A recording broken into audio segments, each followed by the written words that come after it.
Welcome to Miss E's Math, where we break down complex calculus topics into manageable steps. Today we're diving into Taylor Polynomials, an essential tool for approximating functions using polynomials. So what exactly is Taylor Polynomials? In simple terms, it's a way to approximate a function by calculating a polynomial that matches the function's behavior at a specific point. That can be really helpful when working with functions that are difficult to calculate directly. So notice that as I increase my Taylor polynomial, my approximation is getting closer and closer to that red actual function value in the neighborhood of pi over 4. And that's what a Taylor polynomial graphically looks like. And Taylor polynomials get closer and closer to our actual function values approximation as we get higher and higher in our degree of the polynomial. The general formula for Taylor polynomials of a function f of x are around the point A is given by this formula. This creates a nth degree polynomial that approximates f of x near x equals a. Each term in this formula adds more precision to the approximation, especially close to our chosen center point A. Let's look at what each part of this formula represents. The first part, f of a, gives us the value of the function at x equals a. This is our starting point. The second term, f prime of a times x minus a, incorporates the slope of the function at that point. Each additional term, like f double prime of a divided by 2 factorial times x minus a squared, and so on, add more details by accounting for the function's curvature and other higher order derivatives. Let's look how to calculate the first 5 Taylor polynomials of f of x is equal to e to the x centered around x equals 1. You'll first start by finding your first 5 derivatives, but in this case, we know that the derivative of e to the x is e to the x. Then you evaluate each derivative at the center point, in this case, x equals 0. Our first Taylor polynomial is when we take f of 0 plus f prime of 0 times x to get 1 plus x. Now to find our second Taylor polynomial, we're going to take the same thing, f of 0 plus f prime of 0 times x minus 0, plus add the next term for the curvature, f double prime of x divided by 2 factorial times x minus 0 squared. So notice that first part of that is a Taylor polynomial degree 1, and then we're adding that term of f double prime around our center point over 2 factorial times x minus 0 to 2 squared. And then we just simplify that down. We get our second Taylor polynomial is 1 plus x squared over 2. Now we're going to calculate our third Taylor polynomial by taking our second Taylor polynomial plus f triple prime of 0 divided by 3 factorial times x minus 1 quantity cubed. And that would give us our third Taylor polynomial as 1 plus x squared over 2 plus x cubed over 6. To find your fourth Taylor polynomial, take the third Taylor polynomial plus our fourth derivative of f evaluated at 0 over 4 factorial times x minus 0 to the 4th degree. That'll give us 1 plus x squared over 2 plus x cubed over 6 plus, and when I simplify down this last term, I end up with x to the 4th over 24. Next, let's figure out our 5th degree Taylor polynomial by taking our 4th degree Taylor polynomial plus our 5th derivative evaluated at 0 over 5 factorial times x minus 0 to the 5th degree. So that's going to be 1 plus x squared over 2 plus x cubed over 6 plus x to the 4th over 24. And now we need to figure out what 5 times 4 times 3 times 2 times 1 is.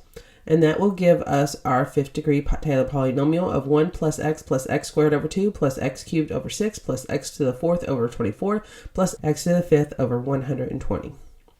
Let's visually look like what this graph looked like. So that's the e to the x, and this is our first Taylor polynomial. And then our second degree Taylor polynomial, notice it's getting a little bit closer in that neighborhood. Our third degree Taylor polynomial is tracing the curve a little bit more. Our fourth degree Taylor polynomial, notice that you can hardly tell the difference in between the original function and your Taylor polynomial.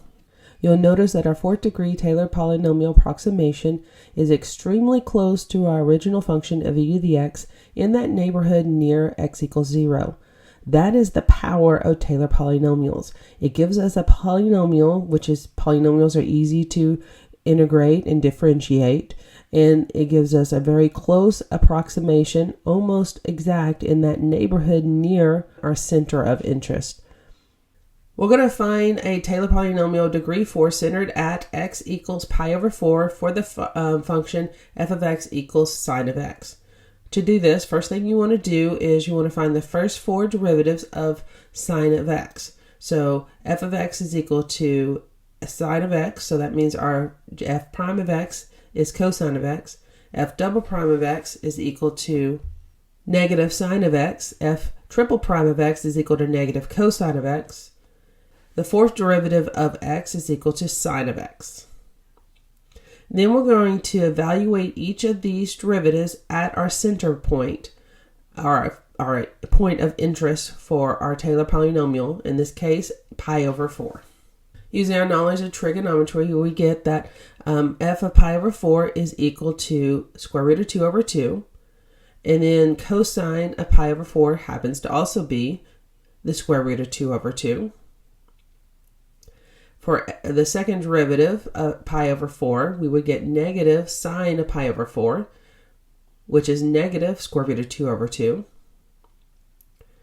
For our third derivative, we have negative cosine of pi over 4, which is negative square root of 2 over 2. And our fourth derivative, evaluated at pi over 4, is going to be sine of pi over 4, which takes us back to square root of 2 over 2.